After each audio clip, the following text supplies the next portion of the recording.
we were talking about Big Daddy. Big Daddy's your grandfather. Mm-hmm. And he'd come down with your grandmother, Irene, to Lakeland. And can you tell me about those visits? Well, as a child,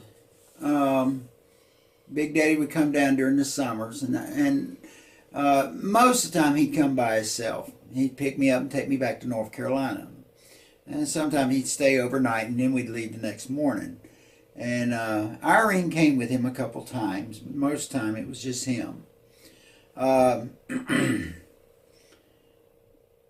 Going back to North Carolina, Big Daddy lived up between Silva and Franklin, North Carolina. He had a nice little farm up there. And I got to help out on the farm to pick the apples, and Big Daddy had bees around the apple trees, and I stayed away from the bees because they didn't like me too much. I'd get stung. Big Daddy was different. He could walk right up there in a short sleeve shirt, pull the honeycomb out, and bees never bothered him. Not one time. But I enjoyed it because he knew a lot of the Indian friends up there too, and he would take me over to Cherokee, and we'd sit with the Cherokee chief. Oh Lord, I mean, I enjoyed it in times going up there and being with him. It was always a good time because Irene and Big Daddy was my mom, Blanche's parents. And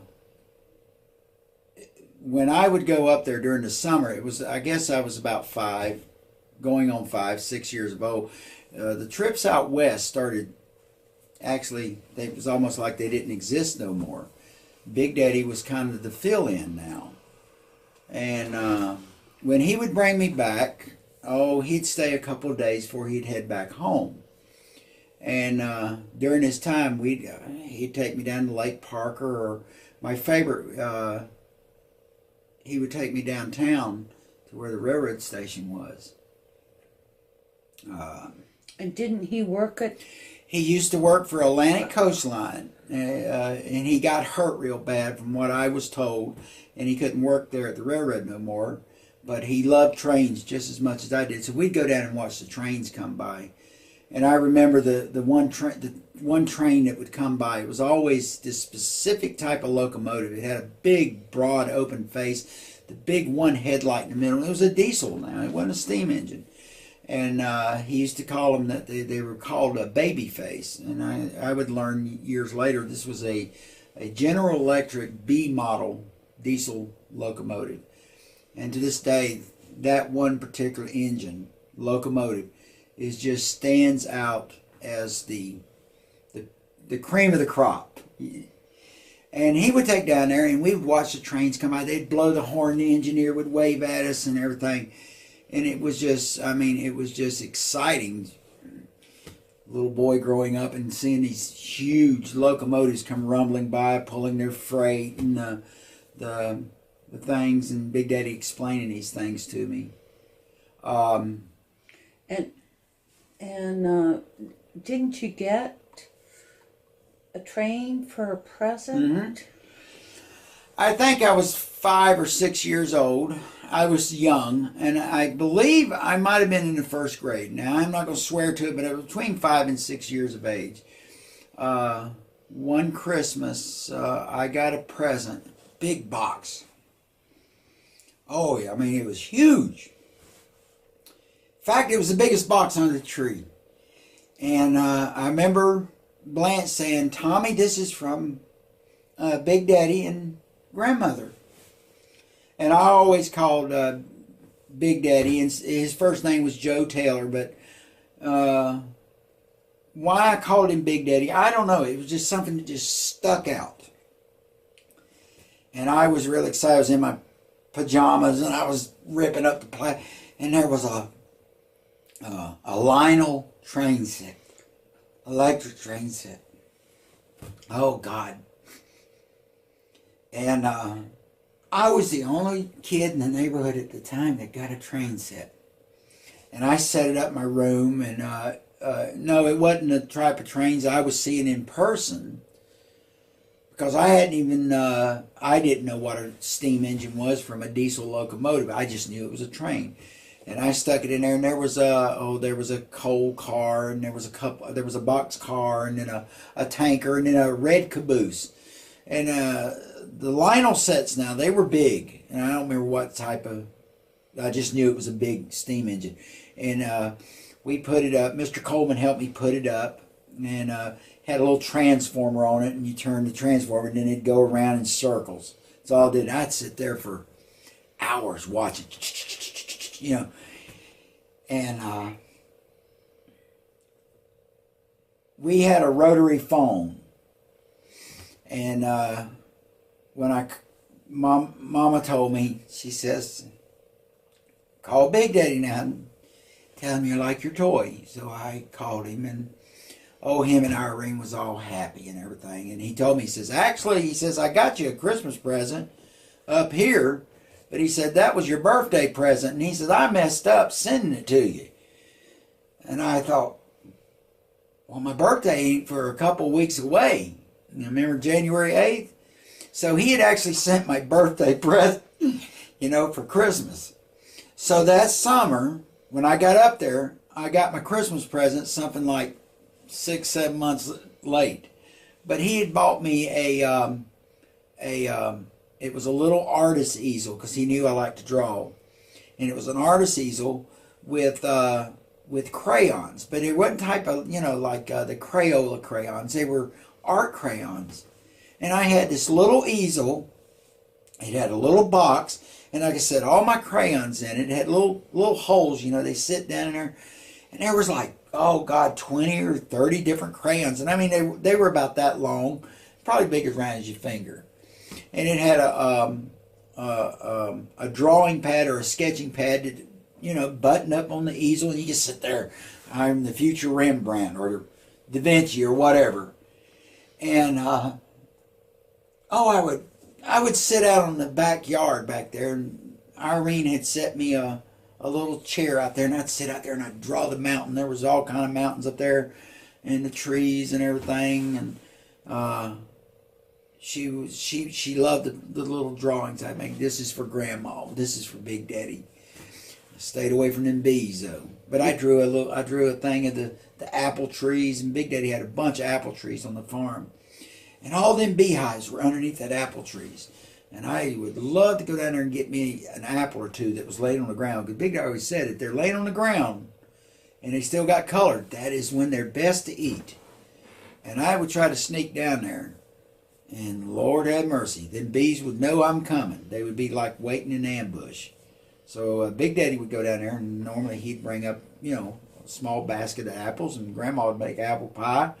I'd be sitting over there eating apples. and she'd say, boy, you keep eating them apples, you're going to be sitting out there on that toilet for quite a while. And I didn't know what she meant until I found out the hard way. And when they picked you up, when Big Daddy would pick you up, did he pick your oldest sister Sandy? up? Yeah. No. So it was just you. Just me. So how did that make you feel that it was just you? It made me feel good because I didn't have to put up with her stuff. Sandy was about 8 or 9 years older than I was. And she had older friends. So when her older friends, which were girls, would come over, Sandy would show out. She would throw her authority around because I was the little brother. I'm the little punk.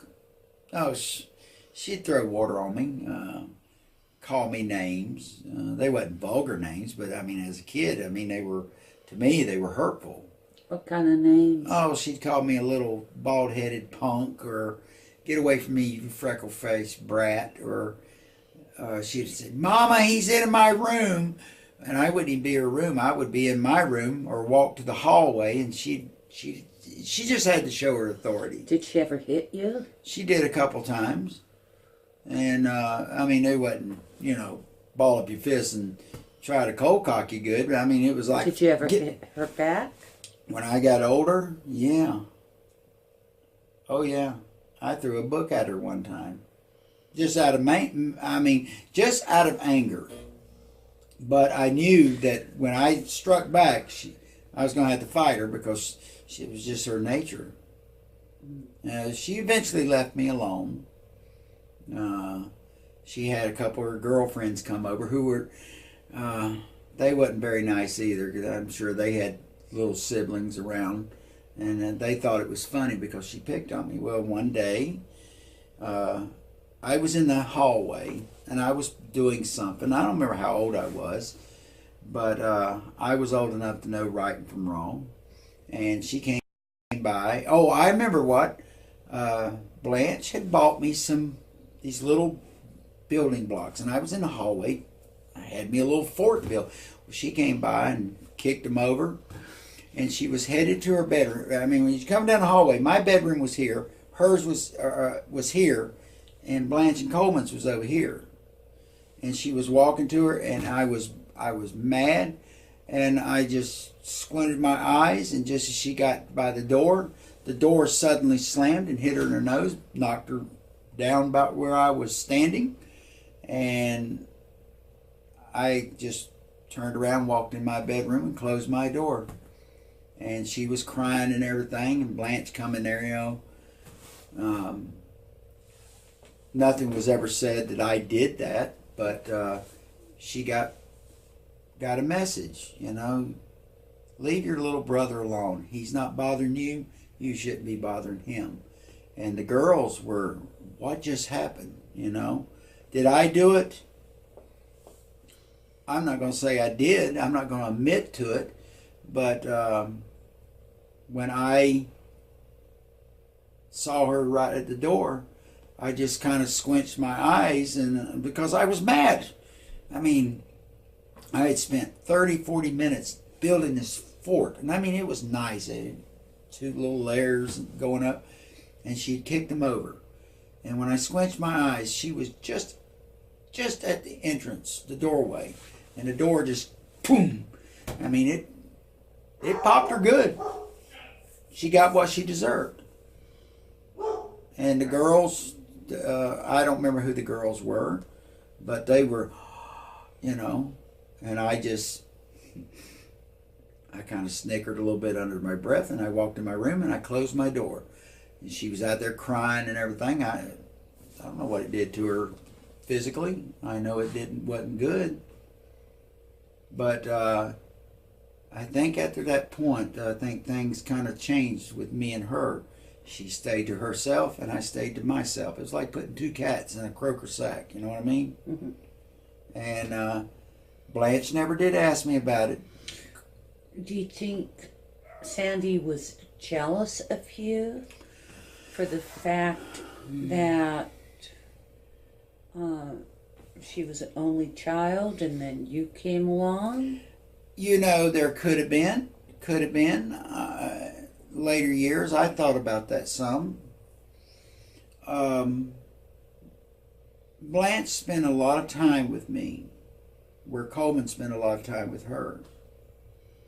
Now, I ain't saying Blanche ignored her. Blanche spent time with her too, but a lot of things I was doing, and a lot of times when I was coloring or reading in the dictionary or the Bible or whatever, I was doing it on myself until Blanche would come and ask me or have me sit down and read to her or write things that I was reading or I saw or I felt.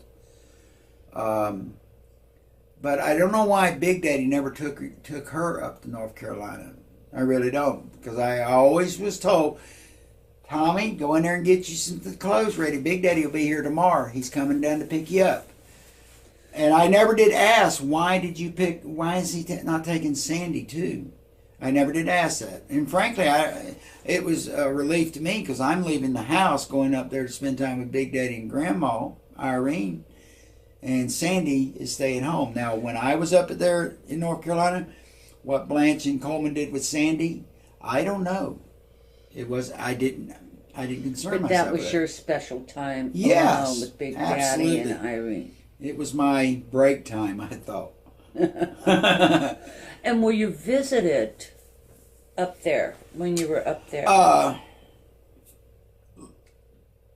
I would say yes, and I'd say no. Now, when down in Florida, when I was visited, they were physically there, and I knew things were happening. Now, at Big Daddy's in North Carolina, I was visited, but I was never taken. They would come to check on me. That's the way I can describe it. They'd come and check on me and said, we'll see you soon. And then they would leave. Now, a couple times I told Grandma, I had a dream last night.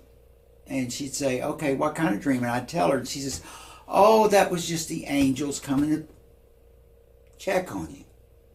Now, Big Daddy used to tell me, he says, when they come to visit you, he said, Grandma's done told you they're the angels. He said, but when they come visit you, you be a good boy, because they might not let you come back up here. I was so fearful that if I made one mistake, I wouldn't get to come back to North Carolina. I didn't know who controlled me going to North Carolina and me not going. But when Big Daddy had told me that at one time, I says, oh my gosh, yeah, I'll be good. I mean, I'm going to tell you, I wasn't a perfect child. Oh, hell, I got into some stuff.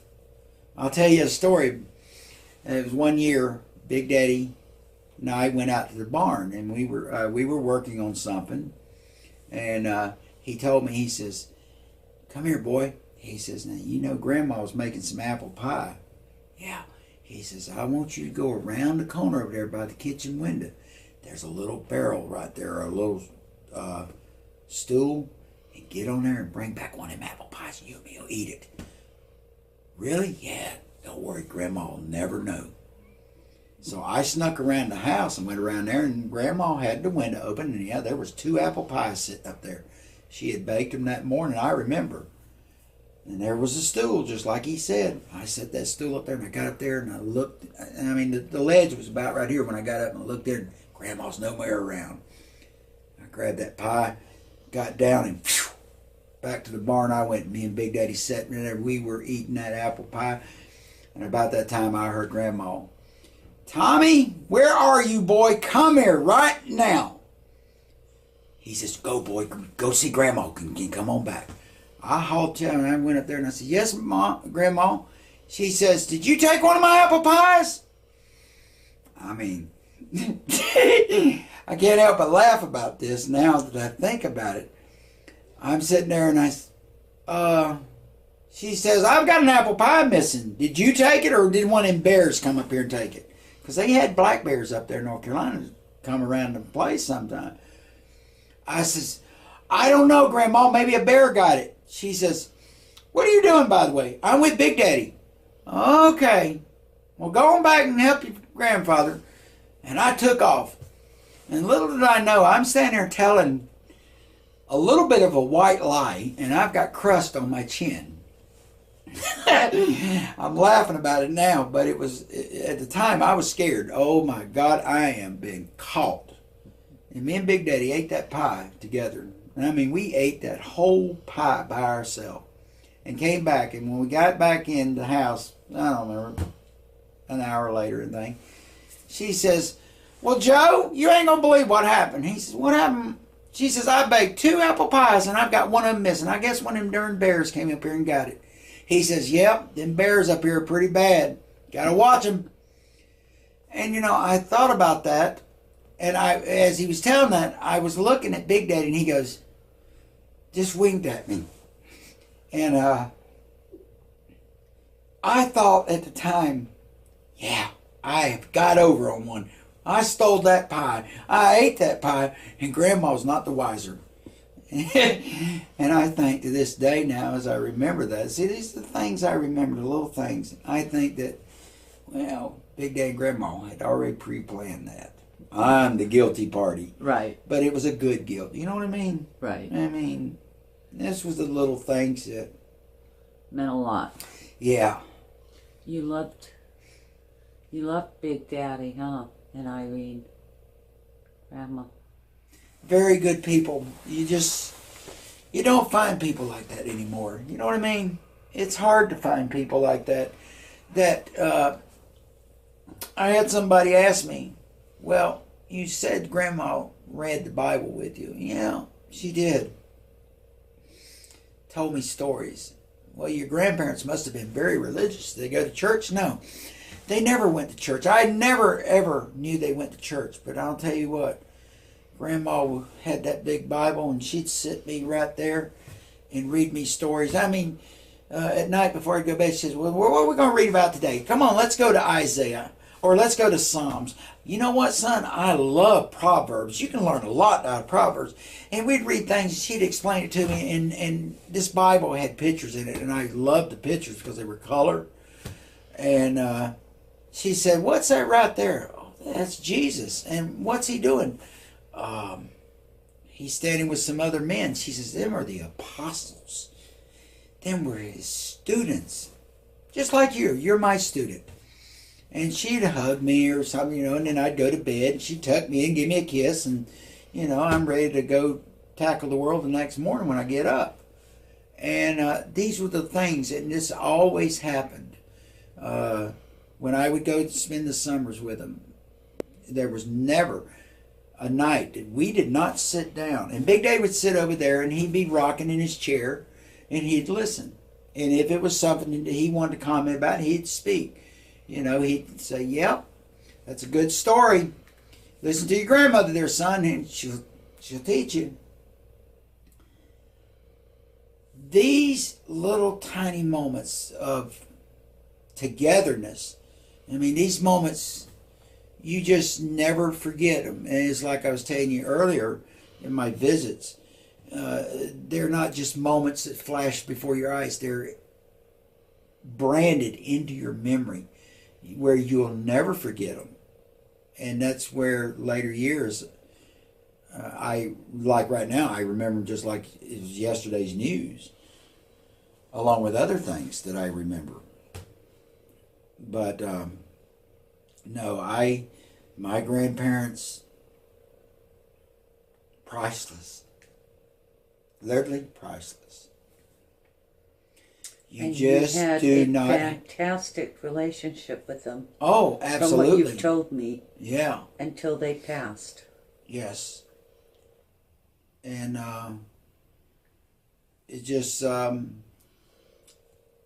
was in the military when Grandma passed away.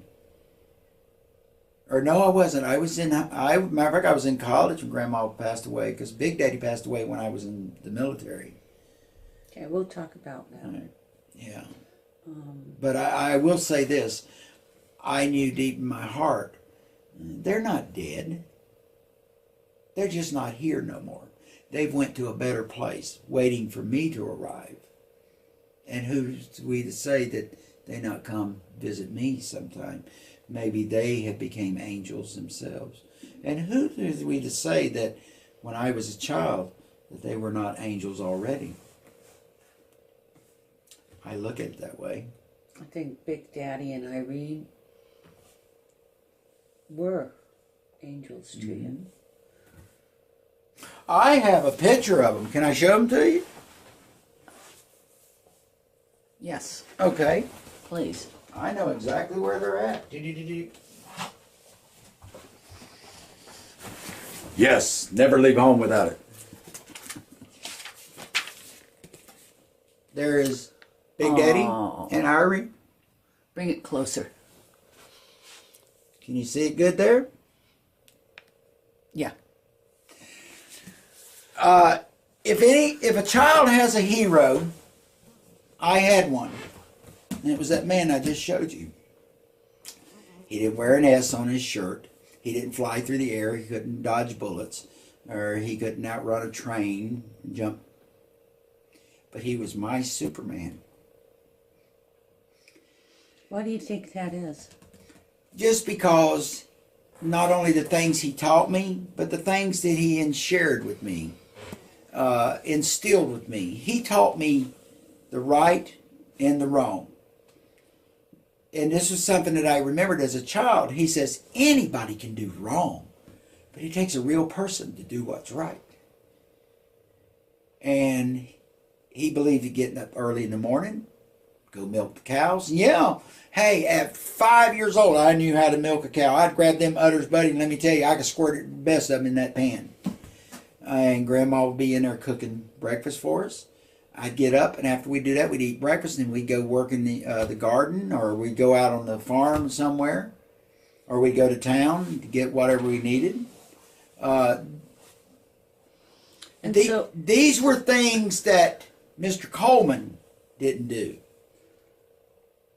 Does that make sense? Yes, because that was my next question. Yeah.